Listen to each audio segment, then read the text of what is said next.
All right, welcome back to another deep dive. And wow, today we're going deep into a chapter a listener sent us. Oh, yeah. Yeah, chapter 19 from, I'm guessing, a larger novel. Uh-huh. It seems like we're in for a pretty intense look at mental health, societal expectations, and Yeah. all these really complicated bonds between women. Uh-huh. Just from these few pages, I'm getting some serious vibes. Yeah, no, and the way this chapter starts is just brilliant. Yeah, Joan is like practically bursting with excitement about this idea of becoming a psychiatrist, right. while Esther's still like, waiting to be released. Yeah. And it just sets up this immediate tension, almost a sense of dramatic irony that really pulls you in right from the start. Right. And it's almost like the author is kind of hinting at something much deeper beneath Joan's enthusiasm. Mm-hmm. Especially when you think about this is taking place in a time where women weren't exactly encouraged to pursue careers like psychiatry. Makes you wonder, was this like a genuine passion for her, or was this a way to seek validation in a world that didn't always accept her? Yeah. You know? It's a fascinating question. Yeah. And the contrast with Esther's reaction is so telling. Mm-hmm. It's not that she's negative or anything, Right. but there's this like flatness to her response. Yeah. This focus on this like mysterious package in her drawer that makes you wonder if she's maybe using some different coping mechanisms. Yeah. What stands out to you about this contrast? Honestly, what I'm struck by is like the envy that simmers beneath the surface. Oh, yeah. When Joan's talking about living with a nurse in Cambridge, Right. it's not even just about freedom. It's like she craves that sense of normalcy, that acceptance back into society that Joan just seems to have achieved effortlessly. I see that too. Yeah. And I can't help but wonder if Joan's excitement, maybe unintentionally highlights Esther's own feelings of being trapped. Uh-huh. Not just in the institution, but maybe in like a web of societal expectations and limitations. Right. And then we meet Irwin, Yeah. math professor. Interesting. Now, Esther doesn't just meet him. Huh. She sets out to seduce him. Okay. And the way the author sets this up, Irwin's dimly lit basement apartment surrounded by these towering stacks of dusty, Oh, wow. complex books. It's almost comical, Uh-huh. but it's also kind of symbolic, isn't it? Absolutely. Yeah. It's as if the author is playing with these opposing forces, Right. intellectualism, which is represented by Irwin in all his books, Yeah. versus this very raw physical desire that Esther seems to be chasing. Yeah. What do you make of that juxtaposition? Well, on one hand, it feels like she might be seeking a distraction Okay. from everything that she's going through. Uh-huh. Maybe looking for a way to like assert control over her body and her choices. Okay. On the other hand, I can't shake the sense of foreshadowing. Yeah. Like the author's intentionally leading us down a path that might not have a happy ending. I'm with you there. Yeah. And let's not forget that hilarious encounter with Irwin's lady friend, Olga. Yeah. The way Esther describes her, it's funny, but also reveals this underlying insecurity about her own femininity and desirability. Uh-huh. Adds another layer to Esther's motivations. Right. It's like she's measuring herself against Olga, Yeah. trying to figure out where she fits in Right. this whole world of relationships and expectations. Mm-hmm. So when Esther decides to lose her virginity to Irwin, Uh-huh. it feels very deliberate, Okay. almost calculated. It's like she's checking off a box on some list. I think you've hit on something crucial there. Yeah. What did you make of Esther's description of her virginity as a millstone? To me, it speaks volumes about the societal pressures she's carrying Yeah. and her desire to be a part of the great tradition. Right. It almost sounds ironic, given the circumstances. It's heartbreaking, really, because what follows is so far from the romanticized experience you might have imagined. Uh-huh. The pain, the bleeding, the uncertainty. Yeah. All points to this glaring lack of sexual education Yeah. and the potential for trauma that so many women faced at that time. And the author doesn't shy away from the physical details either. Right. The blood soaking through the towels. Esther's confusion about whether the act was even completed. Yeah. It's raw, visceral, and incredibly powerful in its honesty. And that irony that you mentioned earlier, Uh-huh. feeling relief at no longer being a virgin, only to be immediately consumed by anxiety and physical discomfort. Yeah. It's so poignant, and it rings so true to the emotional complexities Yeah. of these types of experiences. It also speaks to Esther's resourcefulness, though. Okay. I mean, she's alone, she's in pain, she's bleeding.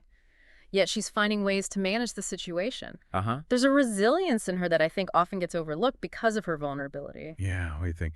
Well, that resilience is really tested when she tries to find a doctor on a Sunday. Oh, yeah. This whole sequence, the frantic search, the fainting spell in the taxi. Right. It underscores the societal limitations placed on women seeking medical help, especially for issues that were considered taboo. And the doctor's dismissive response, Yeah. 1 in a million, adds insult to injury. Right. Instead of receiving compassion, she's made to feel like an anomaly, Huh. further isolating her in her pain and shame.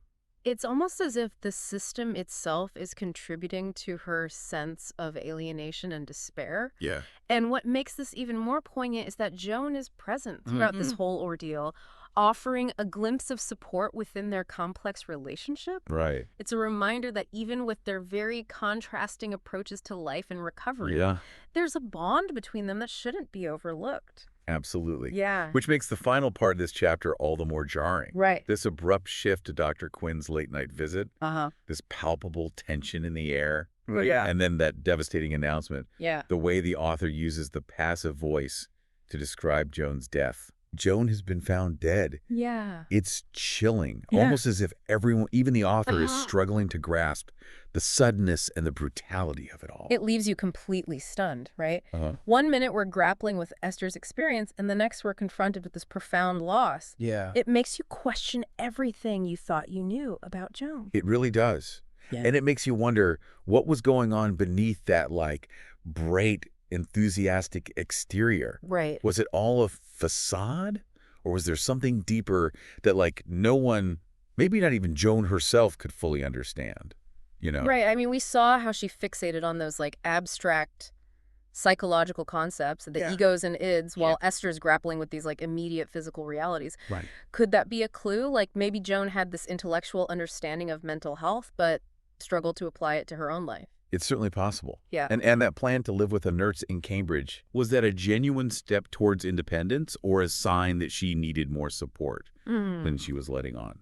You're making me think about the societal pressures we talked about earlier. Yeah. Wanting to be a psychiatrist, a profession dominated by men at that time. Right.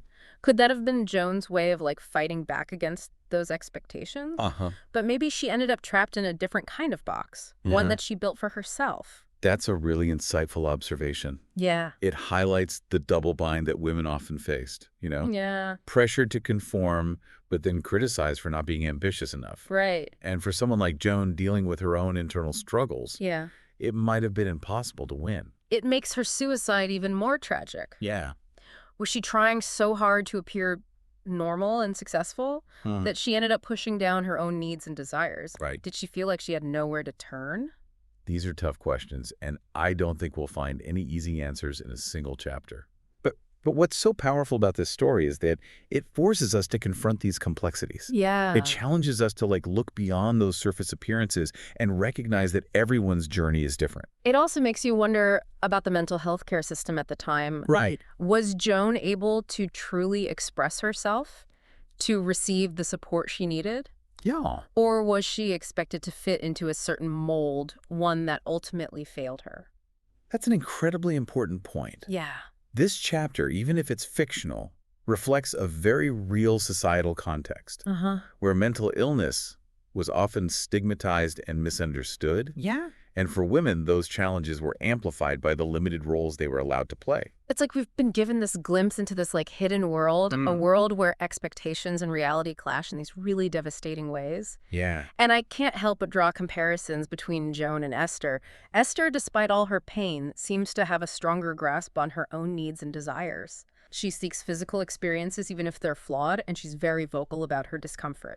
Joan, on the other hand, seems to internalize everything, presenting this, like, composed front while maybe battling these intense emotions beneath the surface. That contrast is so compelling, isn't it? Yeah. Almost like the author is using their journeys to highlight the different ways women were allowed or not allowed to express pain and seek agency during this period.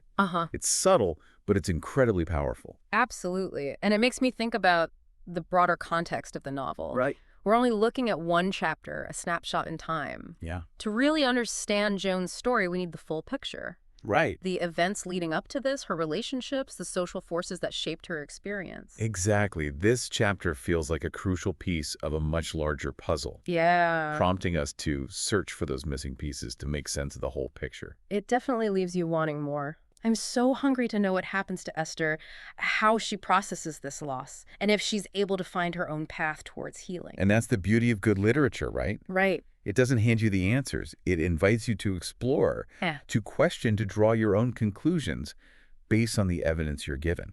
So what does this all mean for our listener? Yeah. What insights can they take away from this deep dive into Chapter 19? Well, first and foremost, I think it challenges us to look beyond those surface appearances.